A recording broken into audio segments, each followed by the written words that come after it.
Hello बच्चों, तो question है हमारे पास in question 14 the intercept on the Y axis is equal to. ठीक है, अब क्वेश्चन 14 क्या कह रहा था?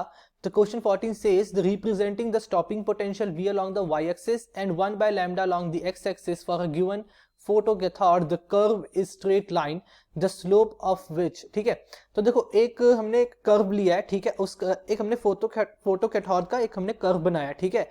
अब जो एक्सिस है उसकी जो वाई एक्सिस है वो स्टॉपिंग पोटेंशियल को रिप्रेजेंट कर रही है और एक्स एक्सिस उसकी 1 बाय लैम्डा को रिप्रेजेंट कर रही है। और हमने कर्व जो बनाया वो क्या गया, हमारा एक स्ट्रेट लाइन गया। ठीक है, तो हमने फाइंड करना है कि उस कर्व में वाई इंटरसेप्ट क्या होगा, वाई एक्सिस का जो इंटरसेप्ट होगा वो किसके इक्वल होगा, हमने ये कैलकुलेट करना है।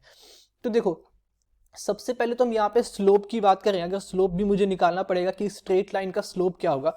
तो जब भी हमारी बात हो stopping potential and 1 by lambda की जब हम बात कर रहे हैं, तो अगर मैं मैक्सिमम काइनेटिक एनर्जी की बात करूं, ठीक है, मैक्सिमम काइनेटिक एनर्जी, ठीक है, जब मैक्सिमम काइनेटिक एनर्जी की बात करूं ऑफ फोटो इलेक्ट्रॉन, ठीक है, वो क्या हो जाएगा, हाफ एम वी स्क्वायर, और ये किसके इक्वल होगा, H mu minus W, that is the work function of the metal surface of the surface जिसके ऊपर हमने फोटो इलेक्ट्रॉन्स को एमिट करवाया, ठीक है, इंसिडेंट करवाया। अब हमें पता है कि म्यू किसके इक्वल होता है, म्यू हमारे पास दैट इज फ्रीक्वेंसी होता है सी बाय लैम्डा। ठीक, तो मैं यहां से क्या लिख सकता हूं, एंड एक चीज और हमें पता है कि हाफ एम वी स्क्वायर ये किसके इक्वल होता है, ई वी। ठीक है, अब यहां पे इन वैल्यूज को पुट करो तो ये आ जाएगा मेरे पास E V is equal to H C by lambda minus W. ठीक, और मैं यहां से क्या लिख सकता हूं कि v is equal to H C upon E 1 by lambda minus W upon E.